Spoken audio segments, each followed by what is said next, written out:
Okay, ma'am. Start பண்ணிக்கோங்க. Okay, ma'am. A very warm good morning to one and all joining here.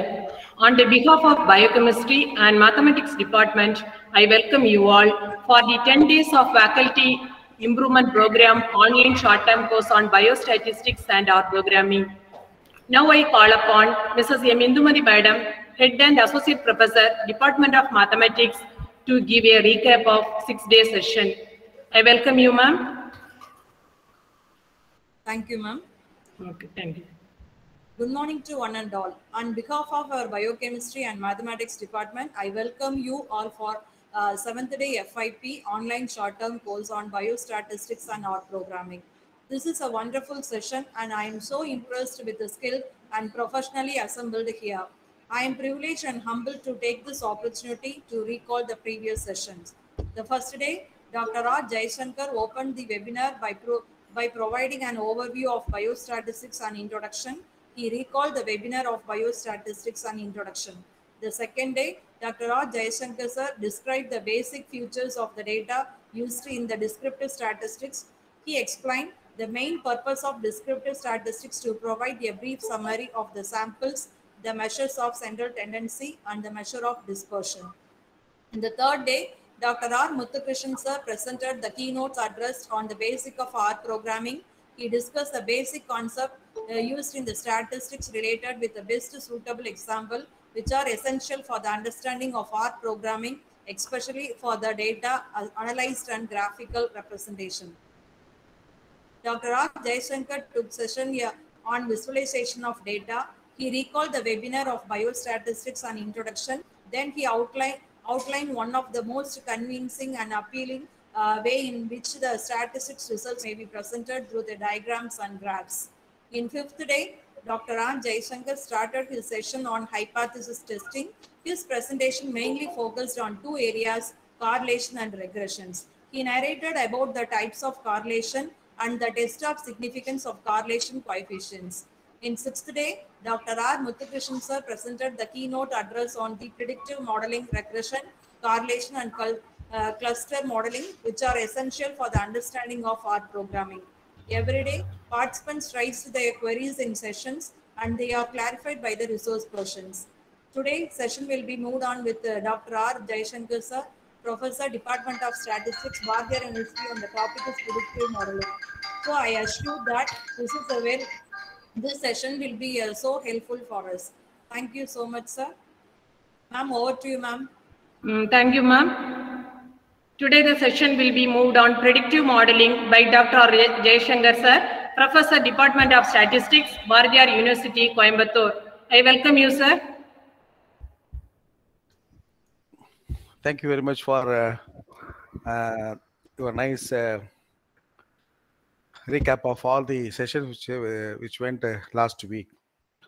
So actually today's lecture was planned by Dr. Muthukrishnan, but unfortunately he could not able to take the session. Therefore, I am just coming the same Jaishankar, but different subject, different concepts. Actually, what happened previously, we were asked to present this course for students. Therefore, research methodology was there, and I prepared slides for those things. And at the beginning of this lecture, I just have a glimpse of all the research methodology concepts and then enter into the statistics. I didn't want to waste the slides prepared for that. Therefore, I shown those things to you.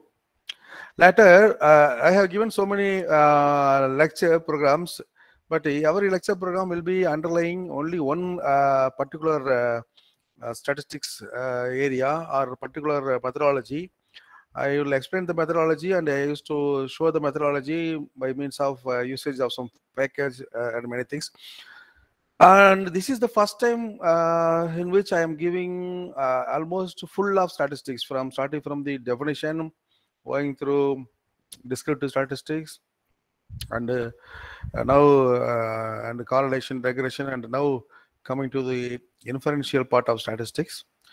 Though I have planned to take it by 5 hours, but I will be taking 1 more hour tomorrow, I think. With that, I'll finish my lecture. So today, I want to discuss same thing which we have discussed the last class. In short, and we will enter into the concept of test of hypothesis afterwards.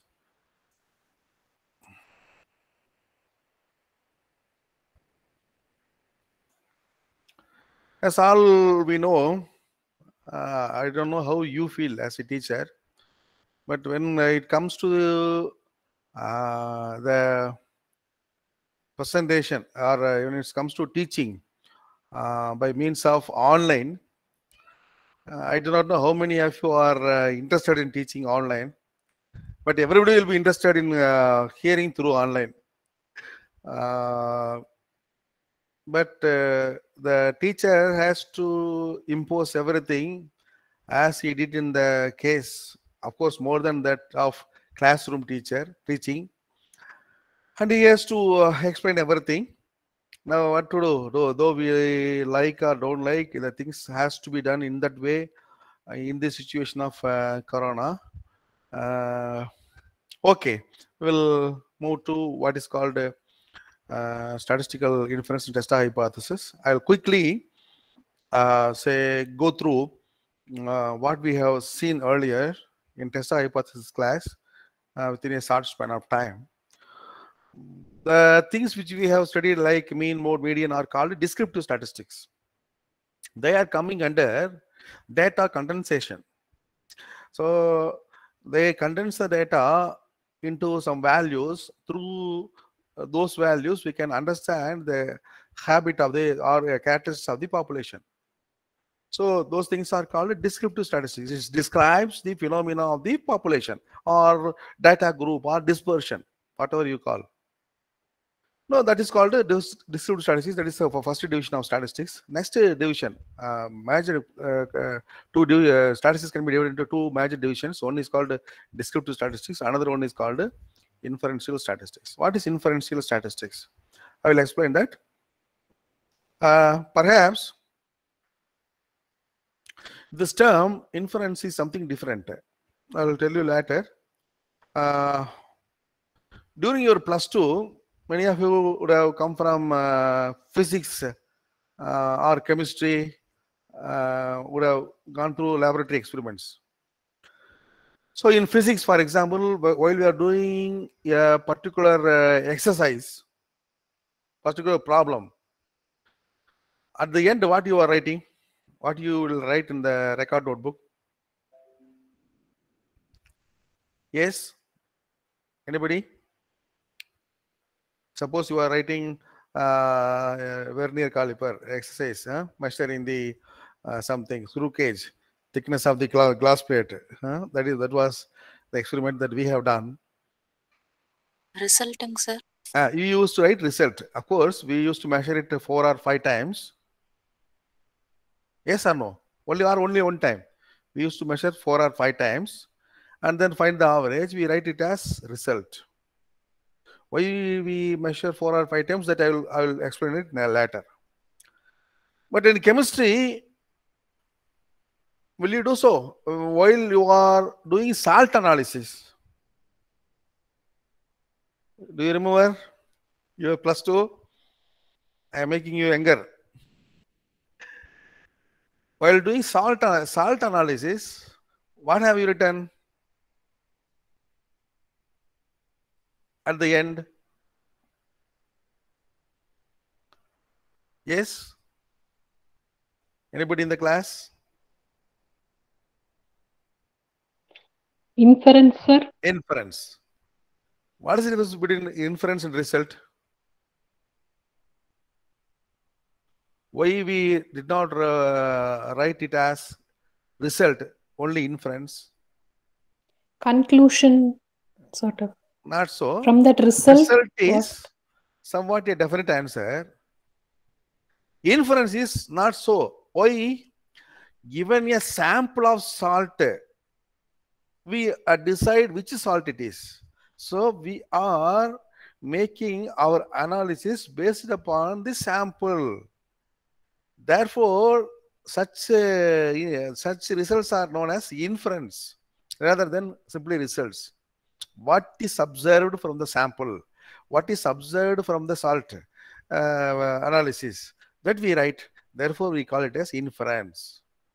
So, why difference is result is somewhat different. Inference is not so because it depends on sample only. For all other type of studies, we don't take samples. Given the say particle for a glass plate, I am measuring the thickness of the glass plate by means of screw gauge, many things, etc. Right. Here is an example of inference. The scientist has to infer himself from what he sees or what he analyzes. What is that? Many people, I told this example on the other class. The rose is there. So one fellow says it smells, it's beautiful, color is attractive. It makes me think of my love. It looks good. It cherishes. Very many observations are made through on seeing this only one rose. It may be taken as a sample, and sample inferences made by the scientist. This is the common phenomena about the beauty. But in real life also, statistical inference is somewhat different. I'll explain that. In real life also, I told you about the other day about the importance of interpretation that is often skipped in studies. So we are doing analysis, we collect the data, give to some statistician or some computer people, and he does some analysis and give the results. We write some inferences, but we must be careful in writing inference. So see this example. The same, you may be psychology people or psychometry people who are here, may be aware of this. So between the pessimistic and optimistic. Optimistic is so happy about there is half glass of water at least. But the pessimistic is still worrying only half a glass is having water, like that, So this may be also inference. But what we statistical inference? What is statistical inference? It is something different. The problem of statistical inference starts with something is called population, which is aggregate of all units under investigation. If the population is small, we can make a complete investigation. But if it is large, infinite, our units are destroyed in investigation, the only resort is to take a part of the population called sample for investigation. And the other day I told so many examples where the sampling is inevitable. Sample is inevitable only through which we can measure them. So for example, assume that a lot of fishes, this may be considered as a population. And from the population, I take sample. Maybe what is the parameter of our interest? Maybe the weight of the fish, maybe the length of the fish, maybe the color of the fish, maybe the proportion of male fishes. So a lot of parameters could be studied in the population. But the thing is, whatever we want to have an estimation is called a parameter. So assume that we'll take the parameter to be the weight of the fishes.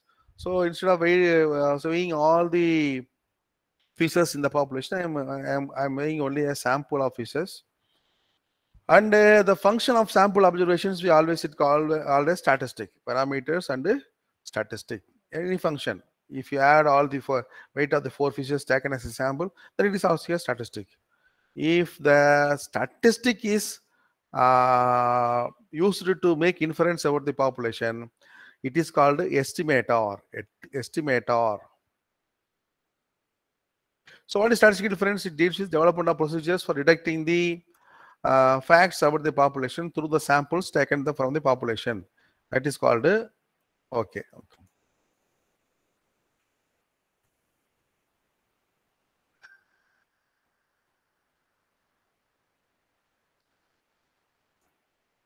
So I'll add another line. If the statistic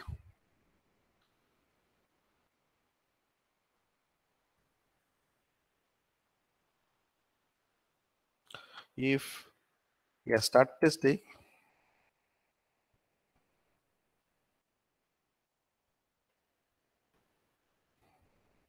this word is different from statistics subject, is used for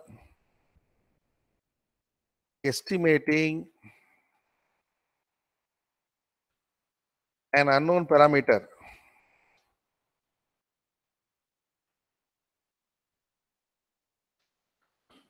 Parameter,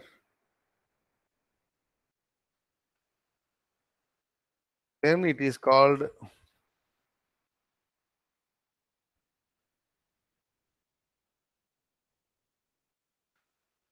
an estimator.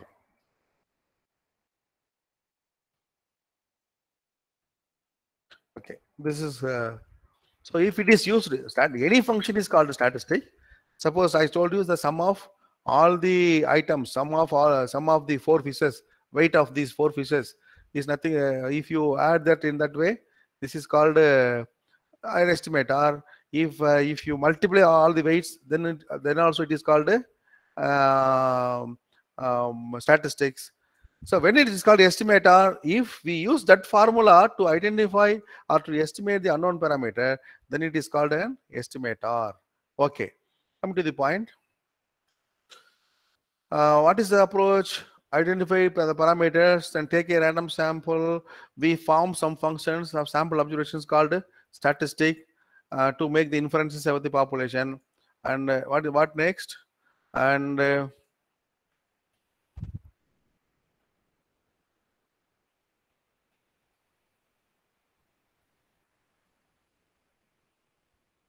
okay, instead of saying statistics, it is better to say estimators.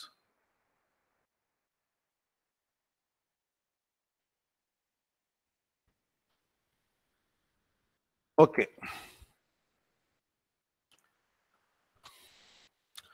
There are two major categories in statistical inference.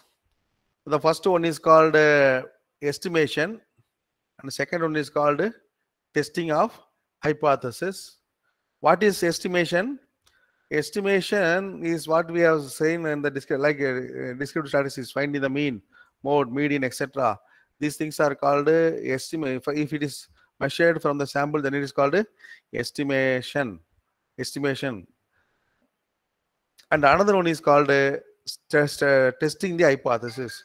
In estimation, there are two kinds of estimators are available, which are called point estimators, and another one is called interval estimators. What is the point estimator? Point estimator will give you fixed value of a parameter. So if I want to estimate the average height of the average weight of the fishes in that population, then I may have a formula. I take a sample, summing all the observations, divided by the number of items, that will yield a result. That is a fixed value. But for something, some phenomena, fixed value are not necessary or not say meaningful. Therefore, we used to go for interval estimator. For example, when we think about say BP, blood pressure, or sugar level, or glucose level, normal glucose level, or number of WBCs present in the blood count. So these things are usually given in terms of interval, not exact value. So like mileage of bike, I cannot have a single value through which I can determine whether it is true or not. So these things are determined by interval estimators. So there are two types of interval estimator. So it depends on the requirement or situation, we might decide which is meaningful and which is not meaningful. Okay. So I'm just going through all those things which already taught you on the other day. So what is a test? A statistical test is a procedure governed by certain rules which alludes to take a decision about hypothesis for its acceptance or rejection on the basis of sample values. Now, what is the hypothesis here? What is the hypothesis here? And the hypothesis is nothing but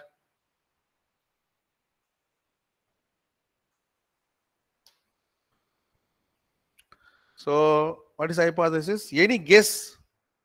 That is my hypothesis. Any guess or assertion? Prediction, sir.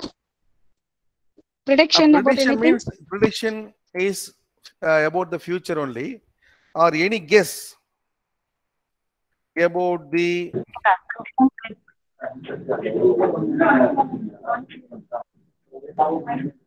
unknown value of the parameter is called a hypothesis. Any guess? So that guess must be of parameter. There may be the mean of the distribution will be like this. For example, I want to sell my commodity, say paddy seed in market. I may sell that say for example, I do not know exactly. My per acre, my paddy will give you this much quintals of yield. So I am giving this. You may take it as a hypothesis, and you can have a test over the hypothesis whether it is true or not. Even the shopkeeper tells the rice is good. You used to take some rice and grind it in your mouth to know whether it is actually so or not. So any guess, assertion or assumption about the unknown value of the parameter is called hypothesis. The hypothesis may be parametric or not parametric. In real life also, if it is of parameters, it is called parametric hypothesis. If it is not of parameter, it is called non-parametric hypothesis. In real life also, we have so many hypotheses built by our thoughts and our ancestors. What are those hypotheses? In real life, kallana nambanalum kullana nambakudadhu. This is our hypothesis. Segappa irukkravan poi solla maatan. This is our hypothesis. These hypotheses are called non-parametric hypothesis, and of course, by some means, these hypotheses should be tested. So, but in statistics, when we talk about parametric hypothesis, this is hypothesis about unknown parameter of the population. So we are in testing of hypothesis, we make two decisions. What is the two decision? Whether to accept the hypothesis or to rejection hypothesis based on the sample values. Okay. So it is a two-action decision problem. After experimental sample values have been obtained, and the two actions being the acceptance or rejection of hypothesis. Okay.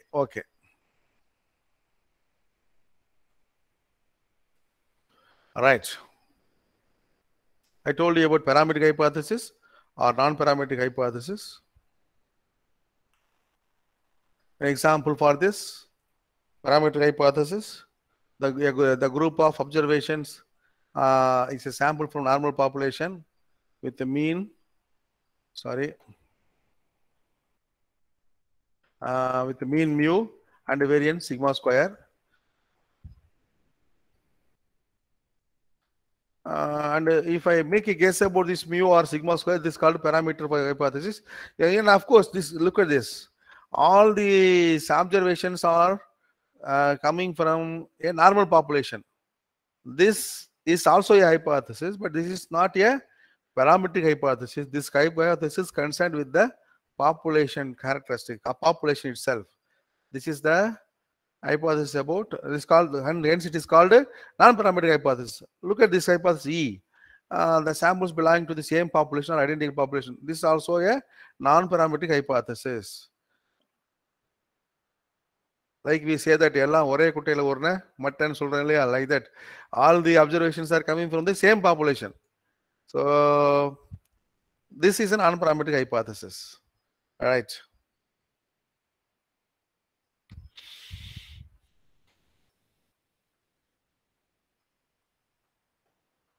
Okay, I know that data packages are available to explain, to do problems under this test hypothesis. But one thing we do not know what it is. That is how the procedure decides whether to accept or not accept any hypothesis. So tell me an example. I'll tell you an example. Please answer me. You are going to order a bike or 100 bikes for your company.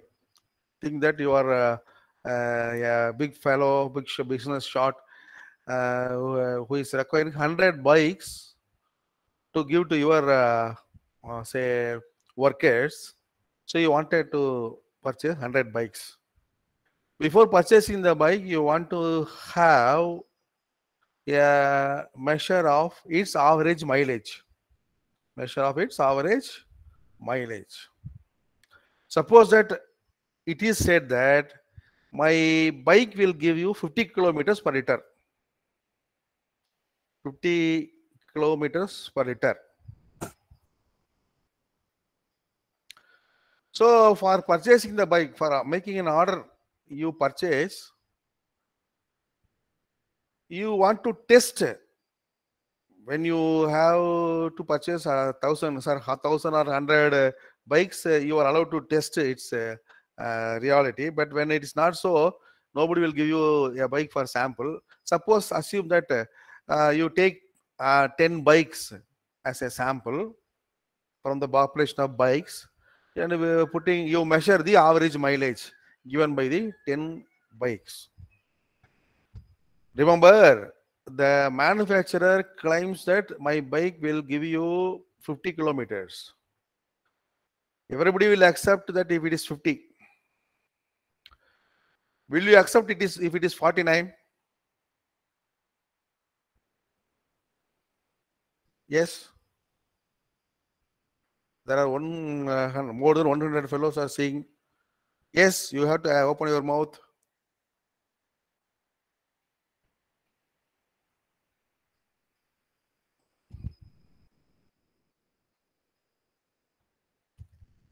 Are you listening or not?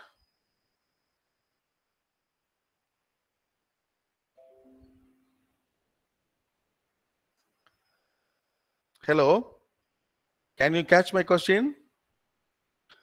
The bike seller tells that my bike will give you a mileage, average mileage of 50 kilometers per liter. You take a sample and it gives you 49. Will you accept it or not?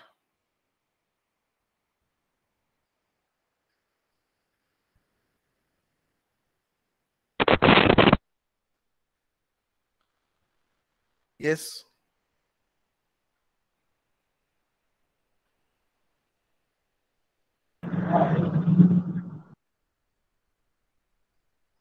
No, sir. 49 you won't accept it. If the mileage, average mileage claimed is 50. If it gives you 49, will you accept or not?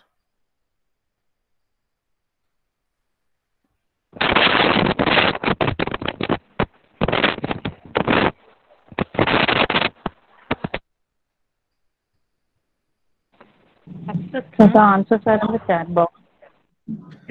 Okay, answers are in the chat box. Somebody says that I'll accept it. Most Okay, of them say if it is 45,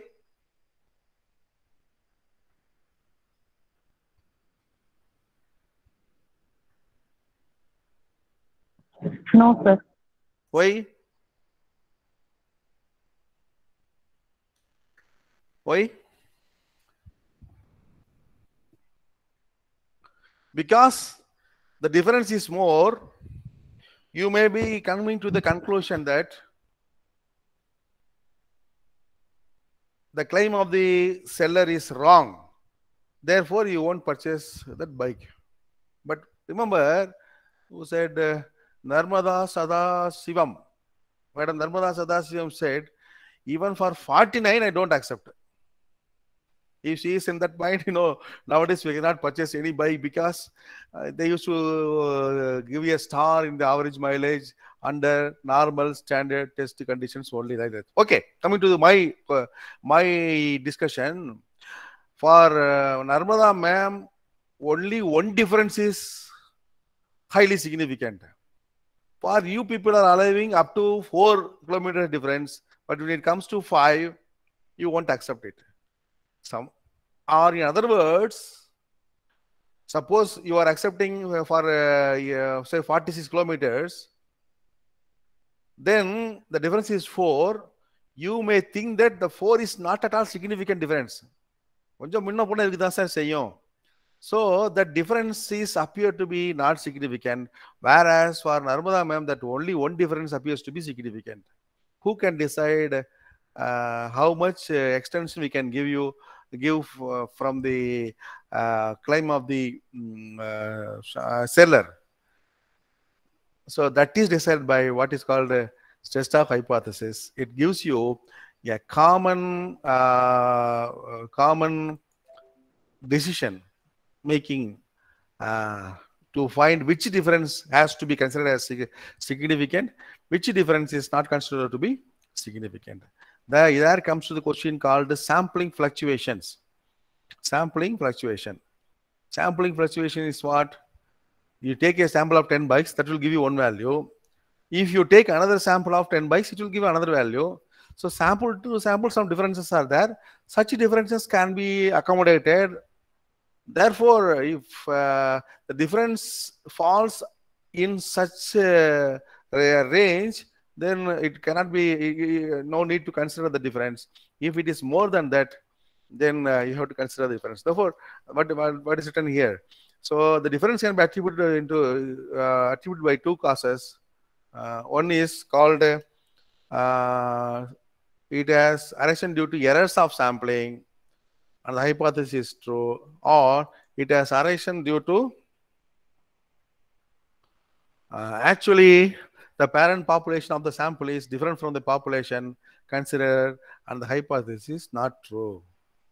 So actually, if it is not so, in our example, it means I say actually the sample is not coming from the population with the average mileage is 50, like that, no? So what I told has been explained here in terms of figures. You say that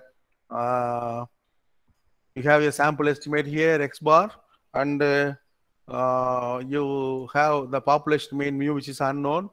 If x bar minus mu is something less than, if the difference is less than some range, say mu, so say delta, it is due to sampling errors. If it is beyond delta, we decide it is not due to sampling errors. Therefore, if it is less than delta, we accept the hypothesis that x bar equal to mu. Or if it is not so, we say that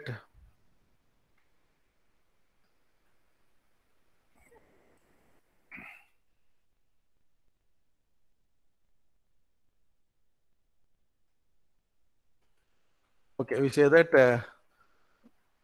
the actual hypothesis is rejected. Okay. So the procedure of deciding whether the difference is understudy is significant or non-significant is called tests of significance. Tests of significance. And of course, there is some meager difference between test of hypothesis and the test of significance. But such depth is not necessary for you. And there comes to the question of critical region. So it is the region of rejection. I told you on the example, if it is beyond delta, then it is called, then the hypothesis will be rejected. That is called the critical region. The region where the difference is less than delta is called acceptance region. So this critical region is to be decided as per the probability of type 1 error and type 2 error.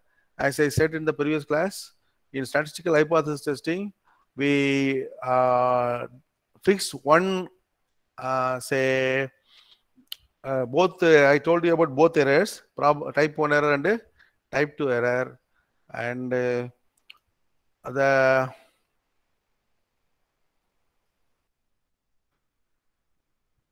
procedure is fixing one error, and we have to minimize other error by means of statistical procedures, which I told you the other day.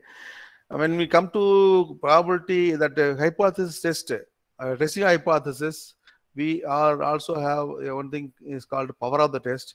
But in test of significance, we don't require these things, power, etc., etc. So degree, you might have heard about degrees of freedom. Suppose there are n observations.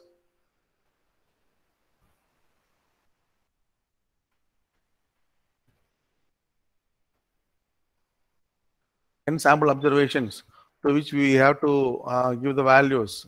Usually it is referred by not capital N, by small n only. What is number of observations? Minus 1 normally, but it says about the number of independent observations.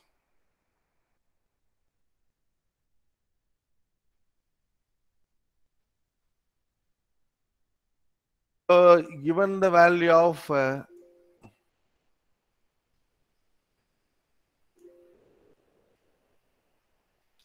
if there are n observations, normally we take it in degrees of freedom as n minus 1. Why it is so? It is so because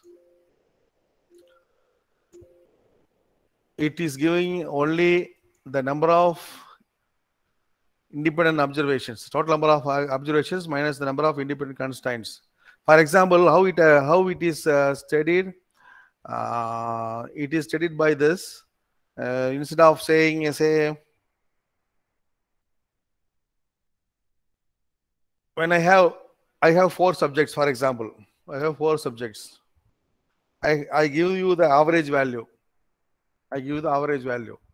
Even if I remove the fourth one, even if I say remove the fourth observation, you can estimate through its average. Therefore, if the average is known, then we have to decide the degrees of freedom is to be n minus 1. If k parameters are known, then the degrees of freedom will be n minus k. Or if k constraints are implemented, then it is going to be n minus k. Okay. I think I'm discussing with you a lot of theory portions in this class.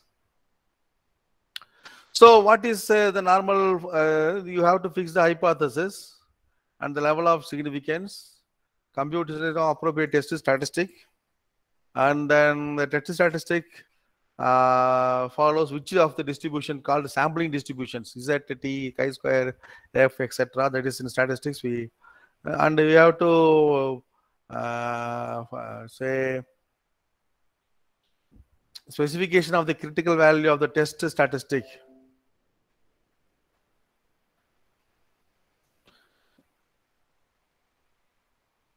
And experimental testing of null hypothesis and interpretation of the results. Okay.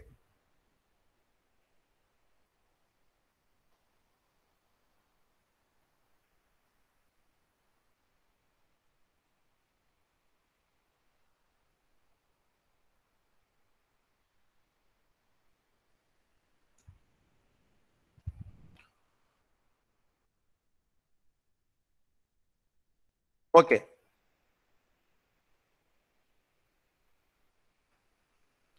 If the Windows version varies, the symbols are giving troubles to us. It moves like anything.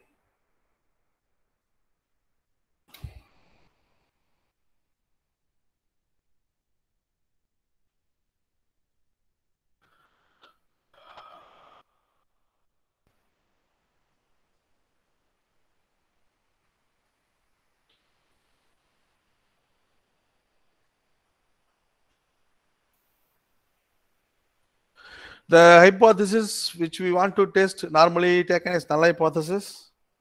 The hypothesis alternative to that hypothesis is called alternate hypothesis. In null hypothesis always denoted by H naught, everybody knows. The alternate hypothesis is denoted by X1.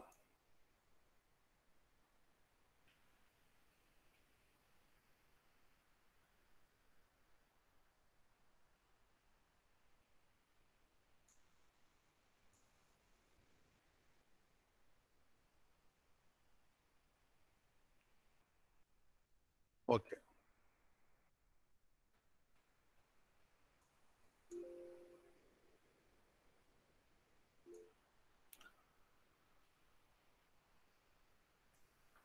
And there comes the question of simple and composite hypothesis, where the hypothesis tells you about single value, then it's called a simple hypothesis. For example, this is simple hypothesis. If it is given like mu is greater than mu naught, and all the values greater than mu naught will be in that space, therefore the such things are called alternative hypothesis. Okay. Sorry, composite hypothesis. Right. I told you about two kinds of errors which are often occurring: rejecting null hypothesis and when it is true, and accepting null hypothesis when it is false. These things are decided according to the investigator's choice, particularly. So what we do in statistics in test hypothesis, we decide we fix one error called type 1 error, and through some statistical procedures we minimize the type 2 errors. So what is the level of significance? It is the quantity of risk. That is what do you call it as probability of type 1 error is called level of significance.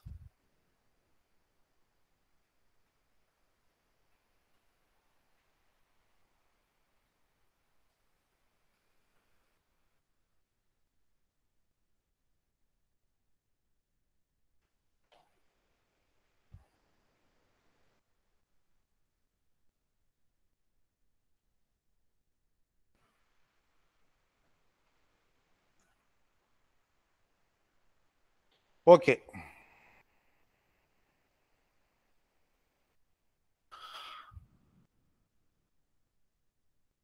And I think I have explained too much about the theoretical part.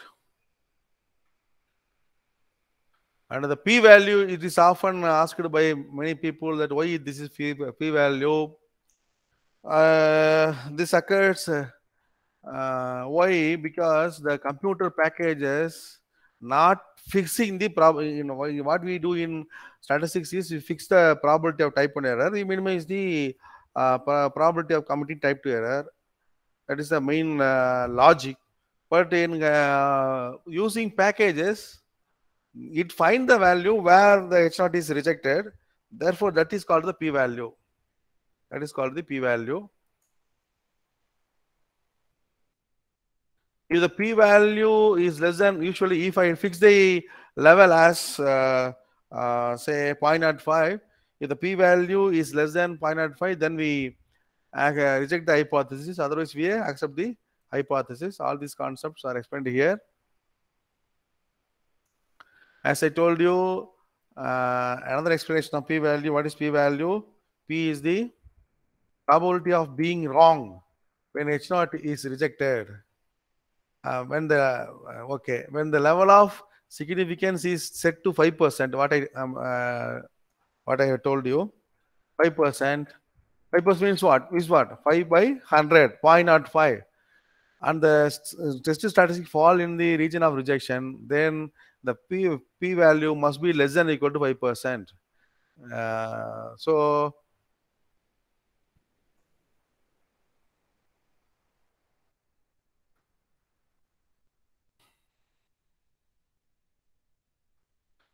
So we accept when the p is greater than 0.05. If p is less than 0.05, we usually reject the hypothesis. Okay.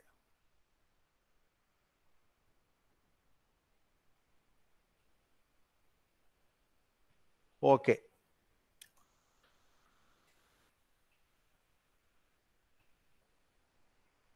I told you about parametric hypothesis, non-parametric hypothesis, etc. Okay.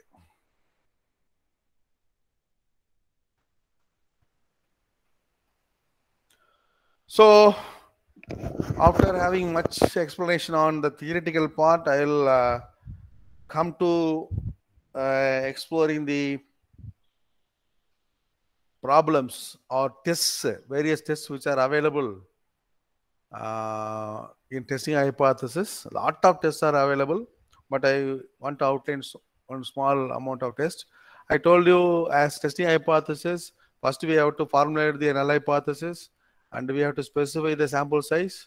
We have to compute the statistics, specify the critical value, then all these things. These slides are is repeating, I think. Okay.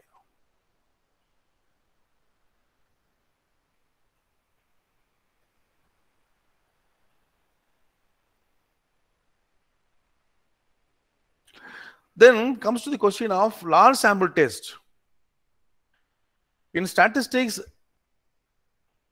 we usually take large samples as the samples when the number of when the sample size is more than 30. So when it is more than 30, that sample is called a large sample. When it is smaller than 30, then that sample is called small samples. Of course, nowadays there is no rigid rules behind that. There are no rigid rules behind that because of the advent of computers. Tables are available for everything. So therefore, we can make use of large sample or small samples by any by taking an appropriate statistics and its corresponding distribution. So all the details are not required. I just told you. So first thing comes from test for mean. What is test for mean? So here is researchers are interested in the mean age of certain population. Let us say that they are asking for the following question. Can we conclude? Remember, I have started explaining the problems now. Therefore, those who are bored about the theoretical underpinnings of this test hypothesis may watch now. So there is a population. Can we conclude that the mean age of this population is different from 30 years given the standard deviation of the population 20? What this guys? This is a question about mean, and I have a population of here data is given for 10 individuals, and I have to decide which parameter, age of the population. Age of the population. Nowadays, who knows about it?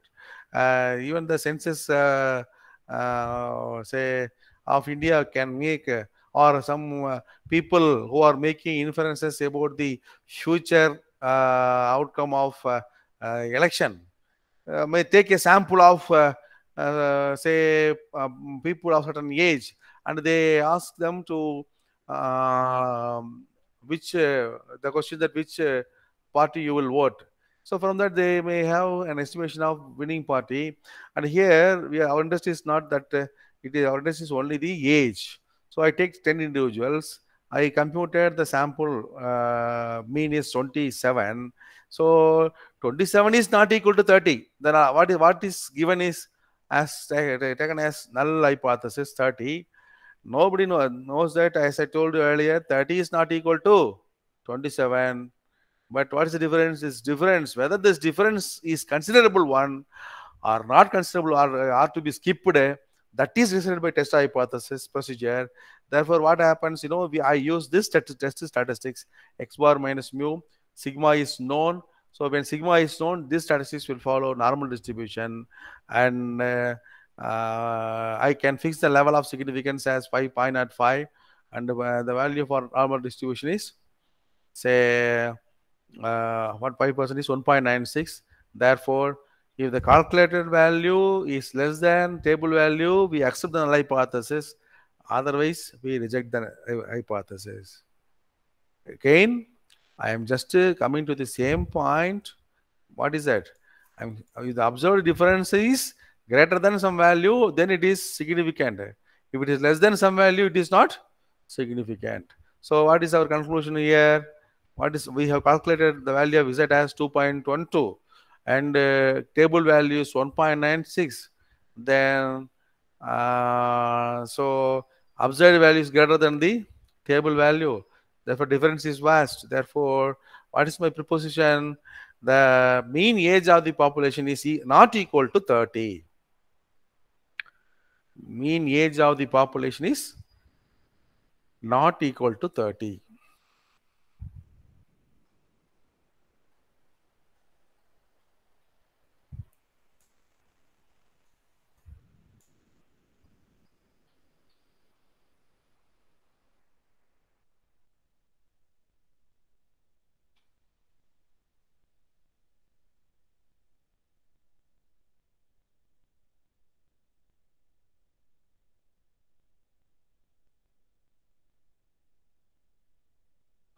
Okay. Any question about this hypothesis? Any question about this hypothesis testing? About the table value, about the p-value, or about degrees of freedom, anything? Any questions?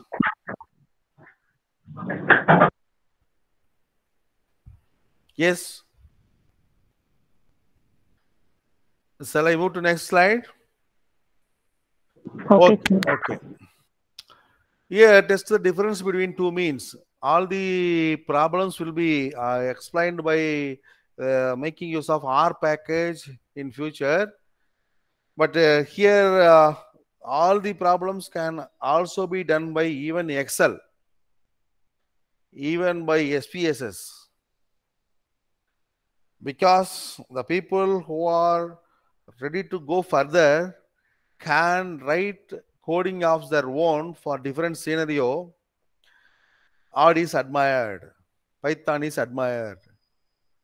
But for you people who are in very much applied level, these things are more than enough, right? Researchers wish to find or compare the means of two different samples. Fortunately, I took some example of biostatistics.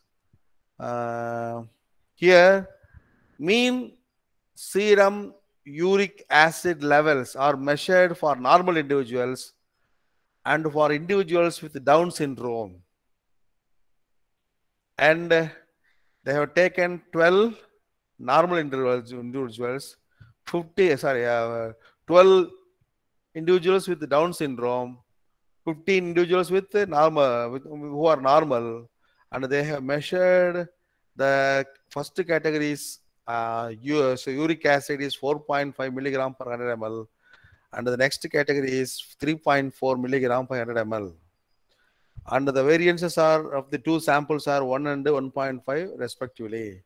For this, the problem is I want to test whether the normal fellows are similar with Down syndrome fellows, uric acid levels of fellows with Down syndrome. Remember, the normal thing we used to coin the null hypothesis as no difference. Even if you measure some, if you have some old book, what is the null hypothesis? The null hypothesis is the hypothesis of no difference. So it can be told, this null hypothesis can be told in different manner. What is different manner? There is no significant difference between the uric acid levels of people with Down syndrome and normal people. Or in other words, the uric acid levels of normal group of people and the people with Down syndrome are equal. So usually it is better to mention the hypothesis. There is no some difference is there. I told you 4.5 is is different from 3.4, but difference is there. Whether it is significant or not, for that I must assume that there is no significant difference between the two samples. Then what is this? As usually, one might be aware of this symbols. So for sample of first mean, x1 bar is the mean of the first sample, next is x2 mean of the second sample, vice versa. Therefore, I put modulus here. You may take x2 bar minus x2 bar also, and sigma 1 square, sigma 2 square, populations and variances. So when it is large, we may have, when it is unknown. When it is unknown and large, we may take the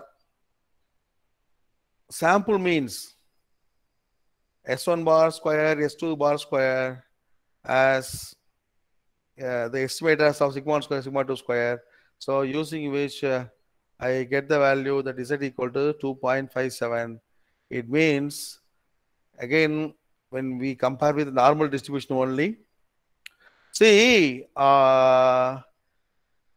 normal T, F, chi-square are the distributions which are used for testing any sample observation, any hypothetical procedures. So you must be aware of what statistic follows what distribution. That is very important. As far as large samples are considered, all the when the large samples are considered, all the test statistic will follow normal distribution only. Normal distribution only.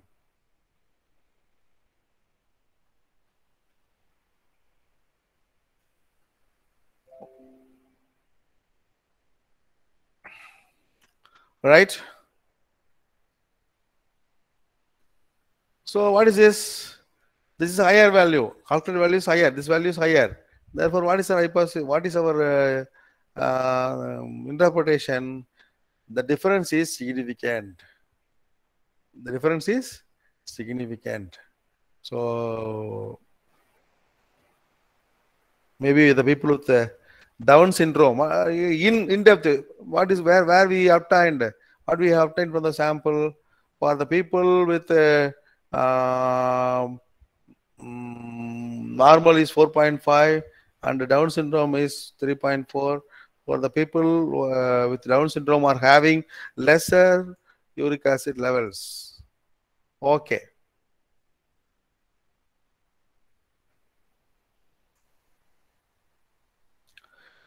Test for single population proportion.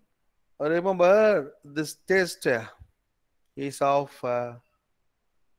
biostatistic oriented problems. What this says? It says about a sample of 301 Hispanic women living in Saint Antonio, Texas. What is the parameter here? Percentage of subject with impaired fasting glucose. So Hispanic women in that city is measured of impaired fasting glucose. What is impaired fasting glucose? Is a metabolic stage intermediate between normal glucose and hematostasis and diabetes. Diabetes. So I have taken 24 women and I have measured the IFG level. So the question is, when IFG is present for 6.3% of the women, that is the question. So for that also we go for large sample problem only because the sample is 301. So after 301, 24 are having that IFG, therefore the population proportion is 0.08 here. Sorry, sample proportion is 0.08 here. So what I want to test? I want to test whether the population IFG is 6.3%. Means what? 6.3 by 100. Therefore, 0.063. That is the null hypothesis.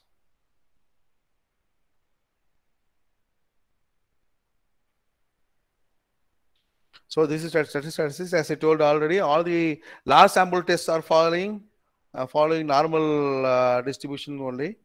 Therefore, it comes 1.21 value, which is lesser than the normal table value at 5% level of significance. So the null hypothesis is not rejected; it is accepted.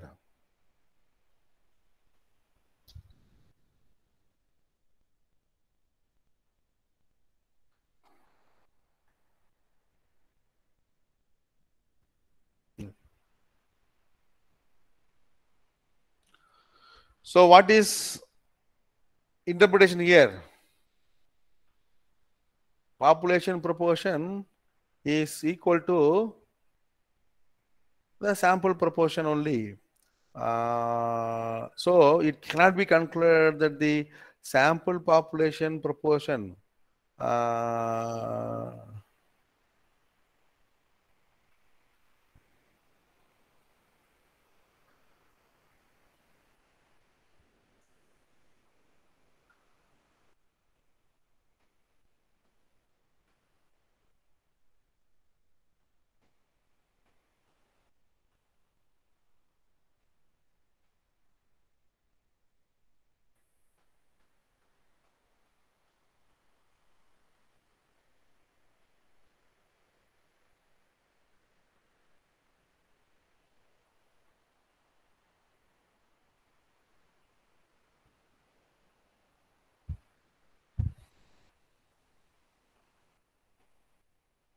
Okay.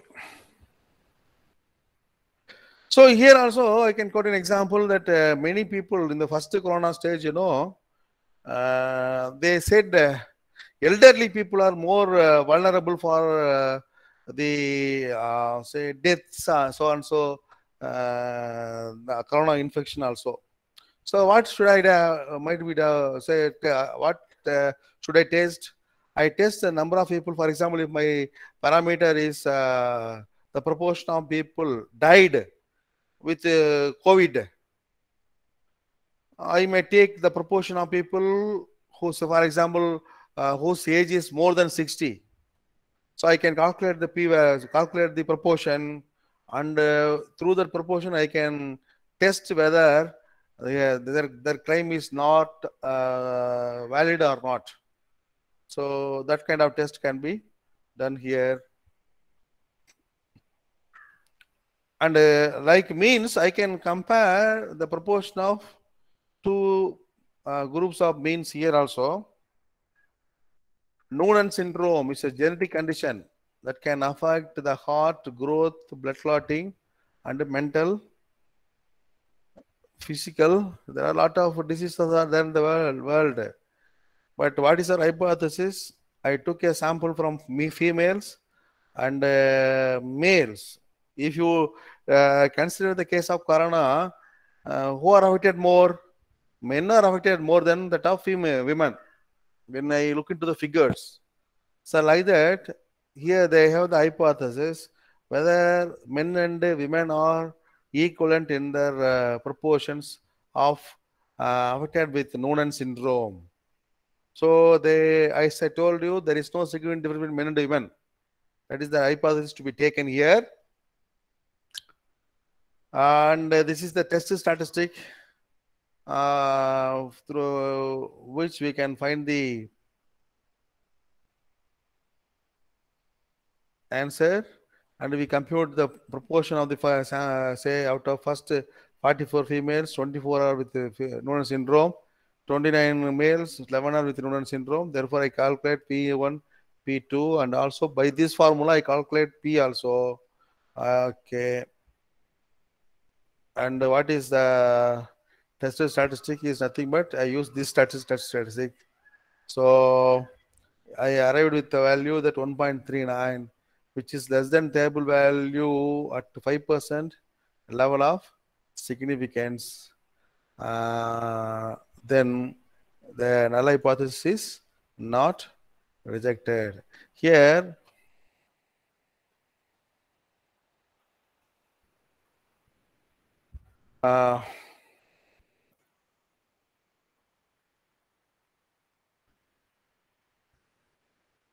okay.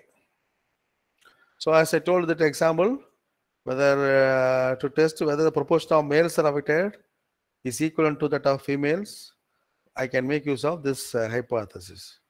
So these are the major tests that we adopt for large samples. Remember, all statistics belongs to large sample cases, follows normal distribution that is arised from general limit theorem, but that is not required for you at present for you in applied level.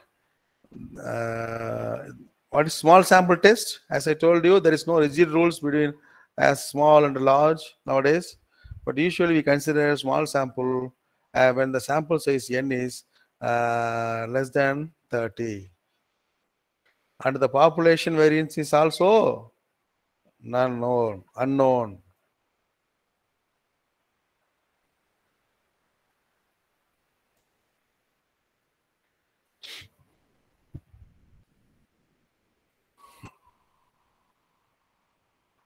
Here also we have test for mean.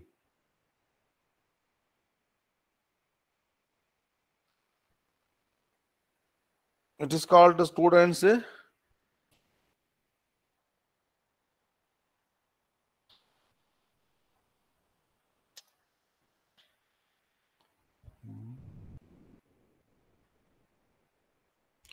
actually the name of the scientist, nickname of the scientist is called student.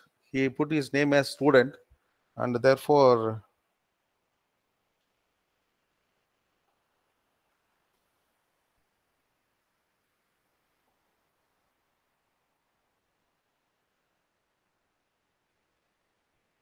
okay. Actually it has to be small t, and I do not know why it comes as okay. Students t test.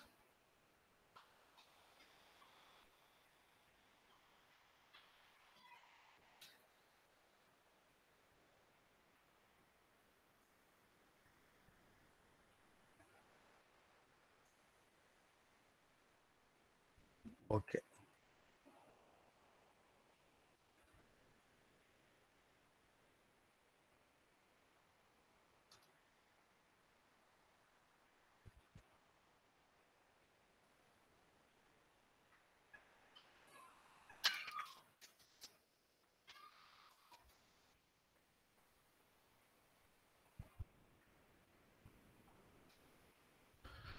So what is this t-test refers to? As I told you, here the sample is so small. What is it? Data 7 sudden infant death syndrome cases in a country in 69. Consider the birth weights of the first 10 cases born in 1977. So here the birth weight is given. So the mean standard deviation is this much, and without assuming that the population standard deviation is known, can we obtain an interval estimate or population mean, or test the hypothesis that the population birth weight of SID cases is 330 grams? So this is the null hypothesis which was obtained, which was framed. Here there is a different question is here. Can we obtain the interval estimate? That is a different question. So don't take it serious. So we are just now discussing test hypothesis. So when it comes so I have birth weights of the recent birth weights of these 10 birth weights, and I have to use this statistic. Remember the same statistics when sigma is known, it follows normal distribution. Here sigma is unknown, therefore I use the sample sigma, sample standard deviation, from which I can get the sample standard deviation as 7.789, and the test statistic value is 0.69, and the t table value at 0.05 degrees of freedom is 9 degrees of freedom, as I told you. So instead of considering the normal table, I should consider the table, t table. That's the difference. So it is concluded that the average birth weight of the babies in the population is not equal to 330 grams, as t calculated value is greater than the t table value. So that is a say inference that is given as on the basis of the values, for example 0.69. Okay.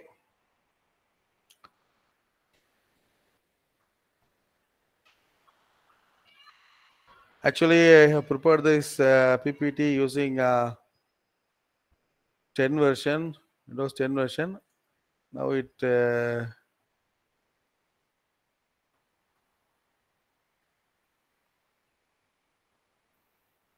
makes some unknown problems.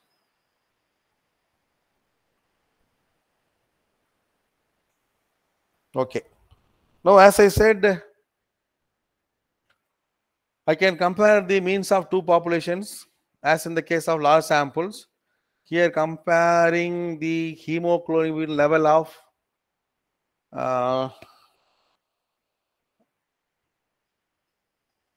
10 subjects before and after taking a drug. So this this test is called parity test. This is called dependent samples, because I am taking the measure of same group of people before and after administration of the drug. Therefore, this test is famous and novel, and I can compare, even I can compare through which I can compare the effectiveness of the drug. Therefore, I take the observation from the same fellow before taking the drug and after taking the drug. And what happens, there is no significant difference in the means. That is the null hypothesis to be framed.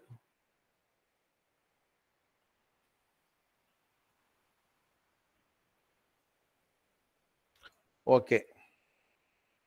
So I take no difference, no significant difference. Therefore, D bar is 0 or D is difference is 0. Therefore, what I do is I find the difference. I find the difference of, say, standard deviation of differences. It comes to say, using this test statistics, it comes to say 5.479. So calculated value of t value is greater than the t table value at 5% level of significance for 9 days of freedom, and therefore the null hypothesis is rejected. Therefore, what I say, the significant difference exists between these two samples. Therefore, the drug which I administered has some effect on, I think, hemoglobin level of the patients. This is the T test. Here I have another type of test when the two samples are independent. Two samples are independent. Here I have given an example, agriculture oriented example. So I have two different types of groups of plots. For plot 1, part group 1, I used particular fertilizer, and for plot group 2, I use chemical fertilizer. For the first one, I use organic fertilizer. I want to compare the effect of fertilizer on the yield of fruits from these plot groups. So for that, I have to go for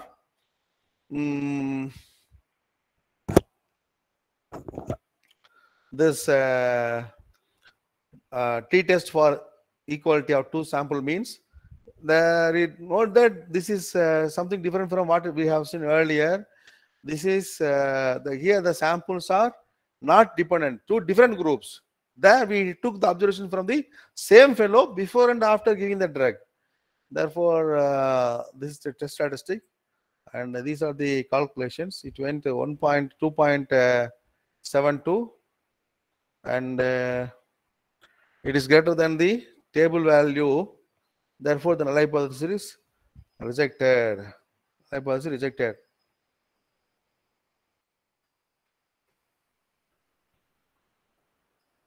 Then certain errors are there, I think, in my slides.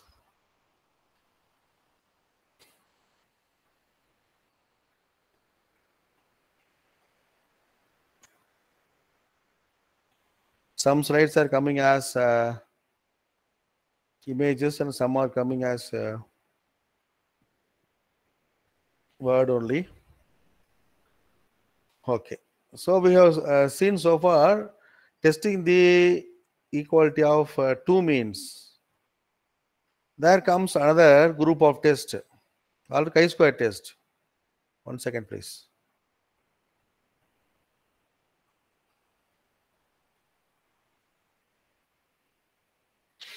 What is it, chi-square test? This is the famous test used for testing the goodness of fit of some theoretical phenomena. Usually, this is used in genetics problem. So this is the problem with the mice. A model has been framed according to the genetic model. Black coat color in mice is indicated as some simple dominant trait, and a brown color is indicated as recessive trait. A cross between these two pairs of heterogeneous black mice produces F2 generation consisting of 220 black and 60 brown mice. Thus, this ratio differs significantly from the expected ratio of that 3/4 of F2 mice should be black and 1/4 should be brown. Here they have made a theoretical statement that out of the experiment, 3/4 should be of black, 3/4 should be of brown color, and they conduct the experiment, and they want to have a measure on the whether the theoretical say the thing is right or not. Therefore,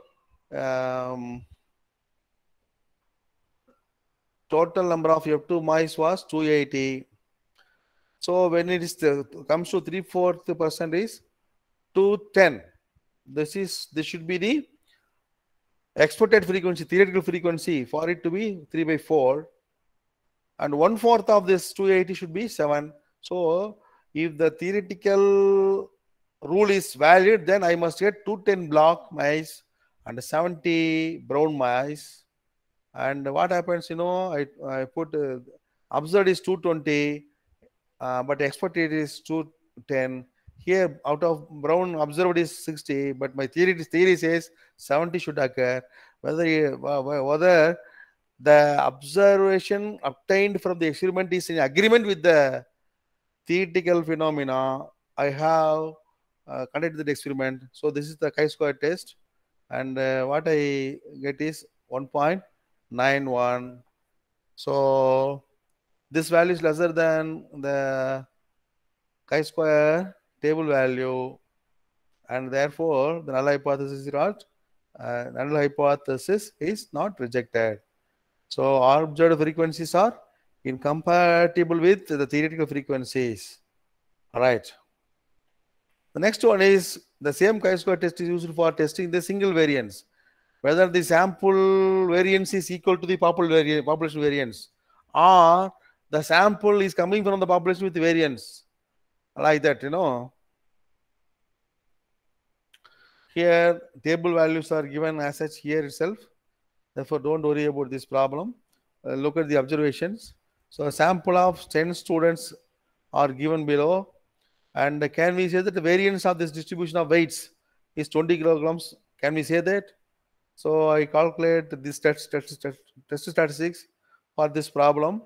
What is the statistics? The statistics given is x minus x bar square by sigma square. It gives you 14, but the table value is say 10 minus 9 degrees of freedom is 16.92. Therefore, the hypothesis is not rejected. The population variance is 20 kilograms. Similarly, instead of having a test for equality of variances, here I have the variance test for variance ratio, the ratio of two variances. What happens if the ratio is equal? If two variances are equal, the ratio is equal to 1 only. Therefore, this kind of test is equivalent to testing the equality of two variances. All right.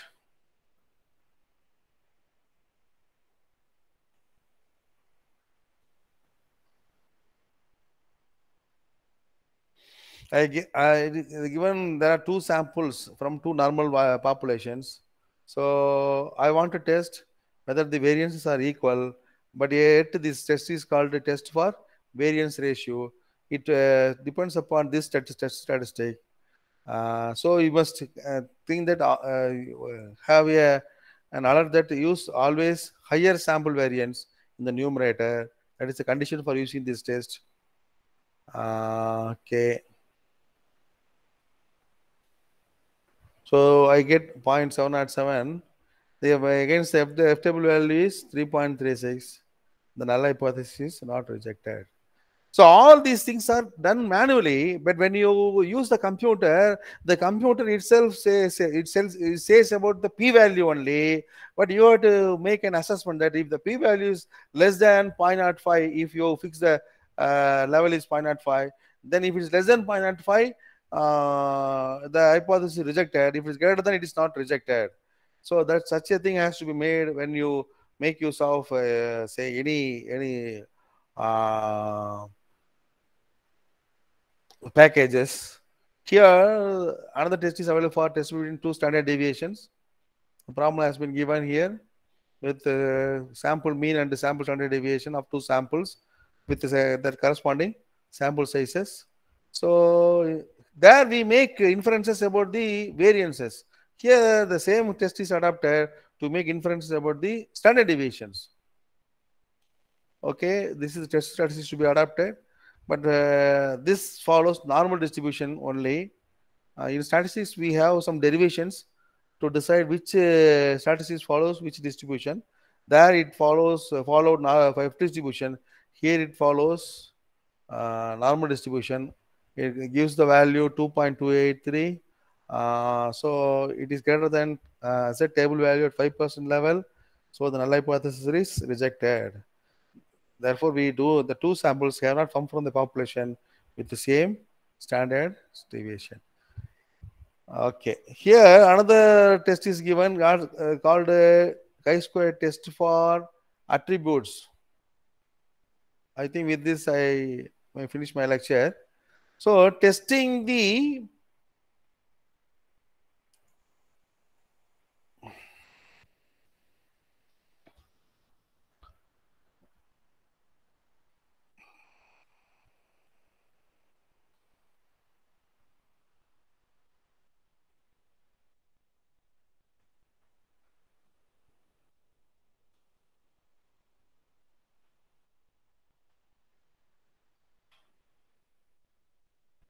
independence of attributes. When I have two variables, for example, I have say height and weight, etc., etc. Remember, we have had a test called when I want to find the the whether these two variables are associated or not, I have correlation measure.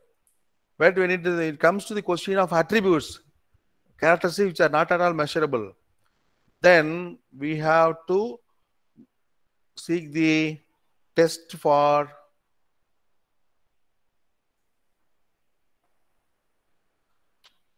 attributes by chi-square test. So here there are two attributes.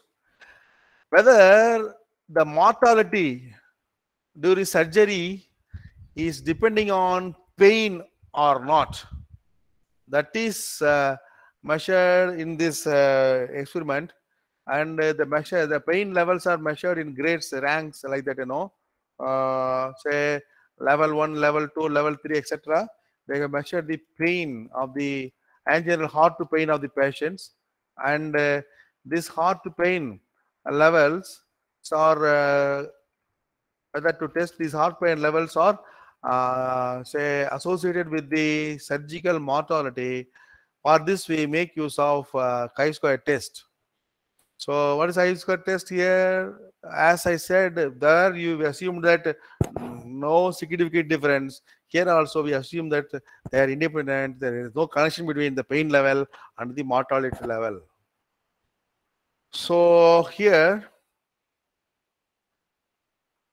I find the expected frequency like this. So total of the ith row, total of the jth column by grand total. So I took the table, I find the total. So this total by this total will give you the say anginal say expected frequency of the corresponding classes. And I find the same formula O minus E whole square by E, and the chi-square value obtained is 3.20.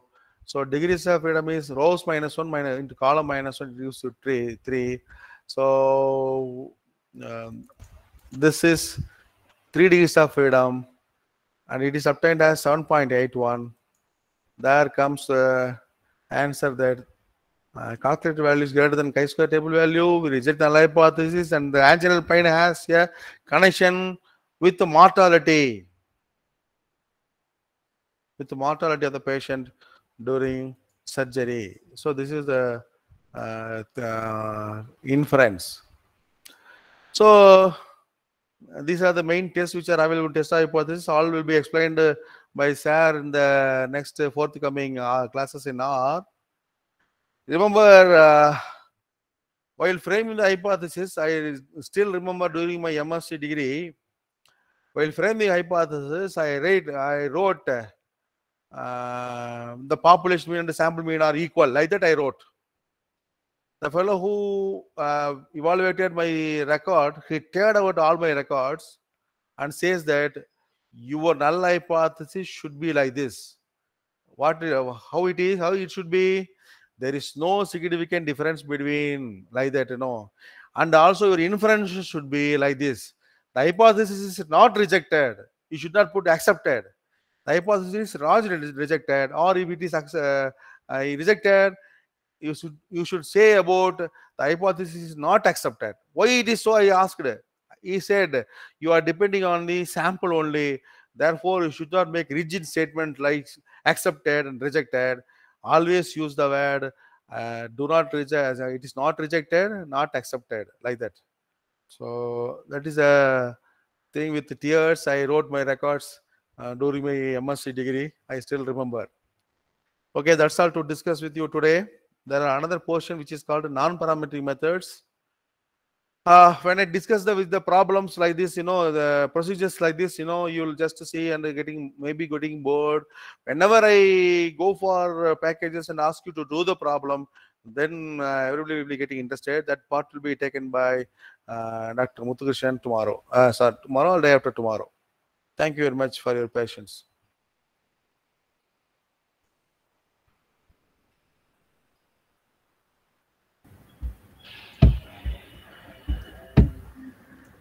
Thank you, sir. Thank you very much. Dear participants, kindly ask your queries.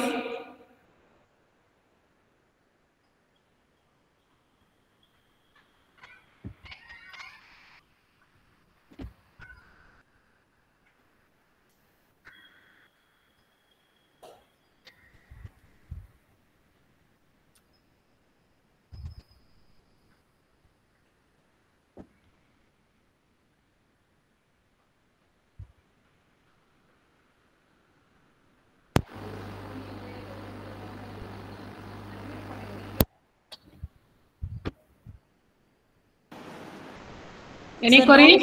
In chat box, sir. And of course, I'm not telling this harmfully. I'm just telling the fact your institution is so liberal in allowing you without video, but all FID programs like Reference course or all these courses, the procedure to be adopted is that all should appear in video. But for you are lucky people who are utilizing the facilities. Okay.